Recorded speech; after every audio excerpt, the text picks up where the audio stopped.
Manchester United just signed Andrey Santos from Chelsea for £50 million. And most people's reaction was the same. Who?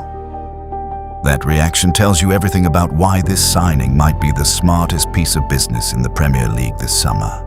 Because the best signings are not the ones that make headlines. They are the ones that fix problems. And Manchester United have a problem, a massive one, in the middle of the pitch. Let me break this down analytically. No hype, no transfer gossip, just the football. Start with the problem. Casemiro is leaving, his contract is expiring, and he is not being renewed. Manuel Ugarte, never convinced, he is likely to be sold. That leaves Kobbie Mainoo, 21 years old, as the only recognized central midfielder in Manchester United's first-team squad. One midfielder for a team that wants to play in the Champions League next season. That is not thin, that is non-existent. Michael Carrick knows this better than anyone. He was one of the greatest defensive midfielders in Premier League history. He spent over a decade sitting in front of the back four at Old Trafford, controlling tempo, shielding defenders, and making the game look simple. Carrick understands that midfield is the engine room. If the engine doesn't work, nothing else matters. Since taking over as manager, Carrick has spoken publicly about what he wants from his midfielders. Composure, strength, the ability to handle quick transitions, energy and discipline. He doesn't want passengers. He wants workers who can also play. Andrey Santos fits every single one of those criteria. And here is why. First, the physical profile. Santos is 180 centimeters tall, right-footed, and built like a box-to-box midfielder, even though his primary position is defensive midfield. His physical rating across data platforms is 82, one of the highest among midfielders in the Premier League. He covers ground, he presses, he wins duels, he doesn't get bullied. That matters at United. The Premier League is the most physically demanding league in the world. Casemiro survived on intelligence, but his body broke down. Ugarte had the energy, but not the composure. Santos has both. At 22 years old, his physical peak is still 3 or 4 years away. Second, his Strasbourg season. This is the data point that most people are missing. Before returning to Chelsea, Santos spent a season on loan at Strasbourg in League One. In 32 league appearances, he scored 10 goals and provided 3 assists. From defensive midfield, let me say that again, 10 goals from defensive midfield in one season in a top 5 European league. That is not normal. Defensive midfielders do not score 10 goals. Rodri, the Ballon d'Or winner, scored 8 in the Premier League last season. Declan Rice scored 7. Santos scored 10 in League One at the age of 20.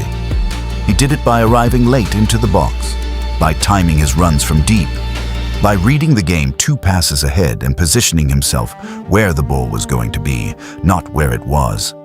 Those are not skills you can teach. Those are instincts. When he returned to Chelsea, those numbers disappeared. 1 goal. 0 assists, a FOTMOB rating of 6.73. Below average. Critics will point to this as evidence that he is not good enough. But context matters. Chelsea's season was dysfunctional. The squad had over 30 first-team players competing for minutes. Santos played 1,255 minutes, roughly 14 full matches across 27 appearances. He was rotated constantly. He was played out of position.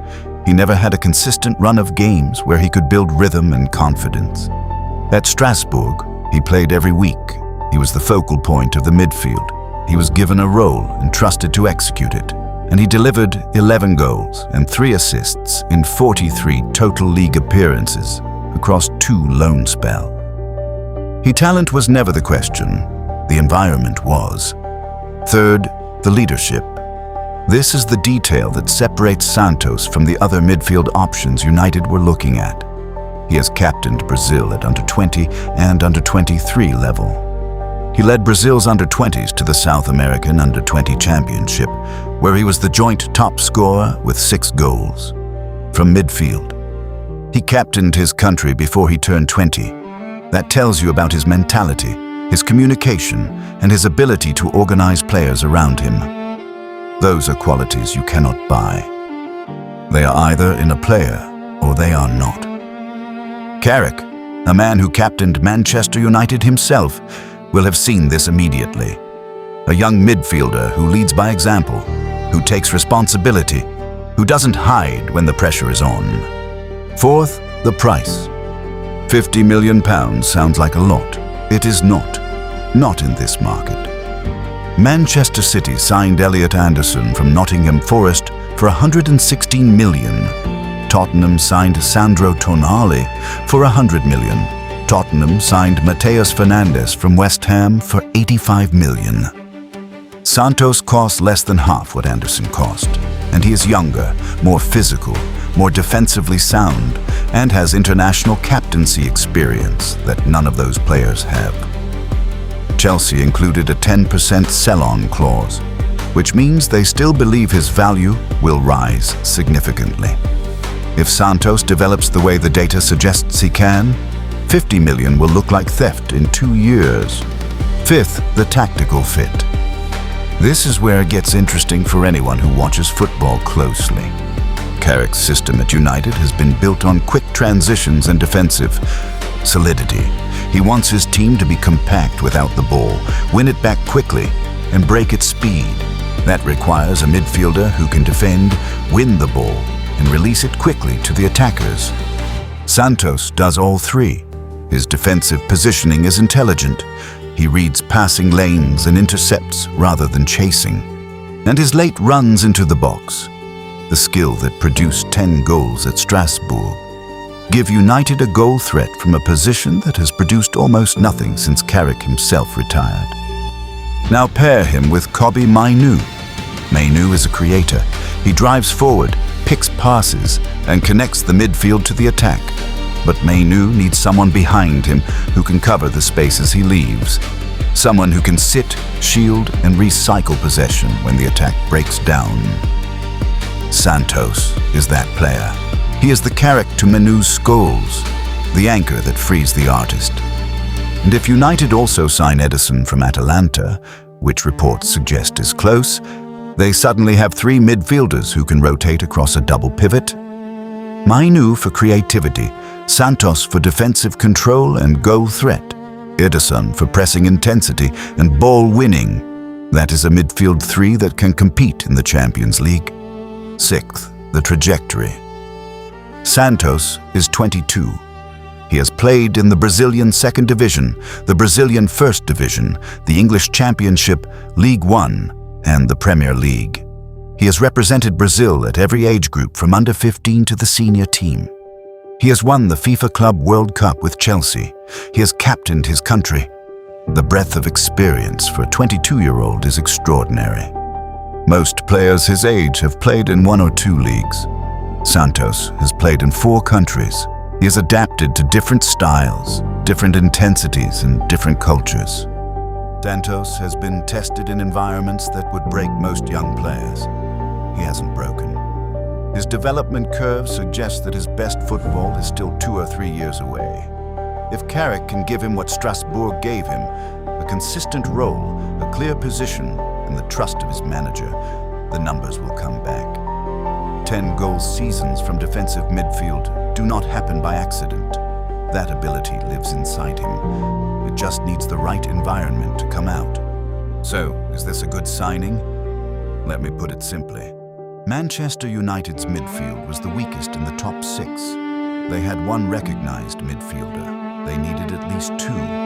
They have signed a 22-year-old Brazilian international who has captained his country, scored 10 goals from defensive midfield in a top 5 league, has Premier League experience, and cost less than half the price of comparable midfielders on the market. He is not a superstar. He will not sell shirts.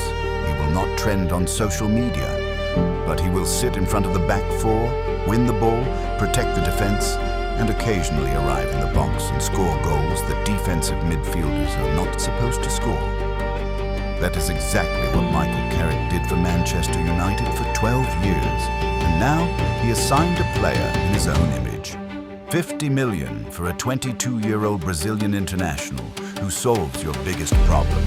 In a market where midfielders cost 100 million, that is not expensive, that is smart. Subscribe to 99 Football Files for more football analysis every week.